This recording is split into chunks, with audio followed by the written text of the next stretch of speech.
Assalamualaikum warahmatullahi wabarakatuh. Kali ini Om ingin berbagi strategi ya supaya bisa nembus PTN, apalagi PTN favorit ya. Kuncinya memang selain belajar, berusaha, banyak latihan soal UTBK, tentu tidak cukup banyak itu ya. Tentu perlu berdoa ya karena eh, kita tidak tahu rezeki kalian ada di mana, dan supaya dimudahkan Allah untuk bisa diterima di PTN yang kalian idam-idamkan.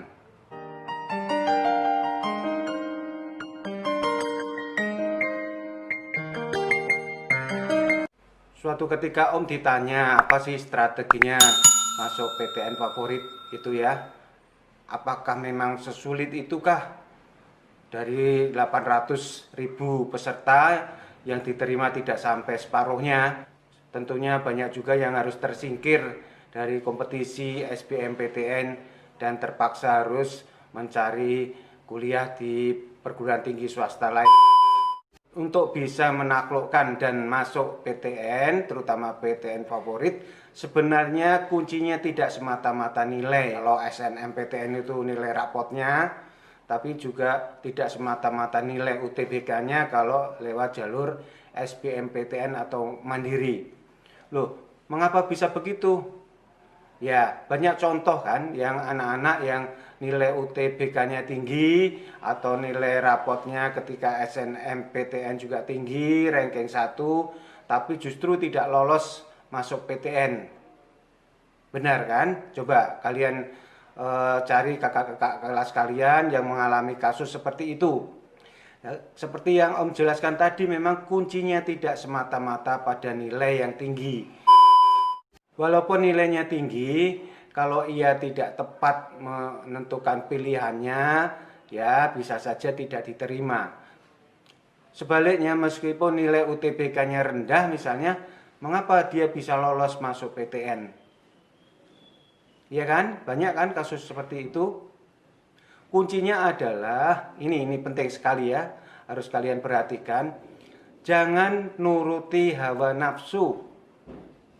Jangan nurutin hawa nafsu kalian sesuai keinginan kalian, kekeh, pokoknya itu teori-teori yang kayak gitu tuh supaya dihindari.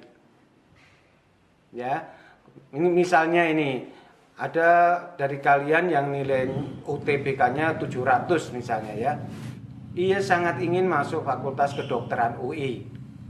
700 itu tidak cukup untuk masuk Fakultas Kedokteran UI, tapi ia tetap kekeh ngotot ingin masuk Kedokteran UI atau istilahnya FKUI harga mati. Akibatnya setelah dia mendaftar SBMPTN dengan nilai seperti itu dan pilihannya pertama FKUI, pilihan kedua juga salah strategi lagi FKUGM, ya nggak bisa diterima semua akhirnya kan. Pertama, FKUI-nya tidak cukup nilai itu, kemudian FKUGM-nya juga tidak mau diduakan. Nah, nilai UTBK-nya tinggi bukan? Akhirnya dia tidak diterima di mana-mana. Dan kemudian ia harus mencoba mandiri. Begitupun ketika mandiri masih kekeh ngotot sesuai dengan impiannya, sesuai dengan idolanya, ya tidak bisa begitu. Bisa-bisa nggak dapet lagi kan. Akhirnya karena dia sangat ingin masuk FKUI, ya dia jalanin untuk tahun depan dia akan coba lagi. Setahun misalnya dia nganggur, kemudian ikut bimbel atau ia kuliah di PTS sambil menunggu waktu. Begitu sebaliknya yang nilai UTBK-nya misalnya hanya 600, tetapi dia mau realistis, dia sesuaikan nilai itu dengan passing grade jurusan yang ada di PTN, walaupun tidak ideal sekali tapi tetap bisa menjalani dan yakin bisa menyelesaikan kuliah itu dengan tepat waktu, dengan baik, diterima di SBMPTN. Ya kan?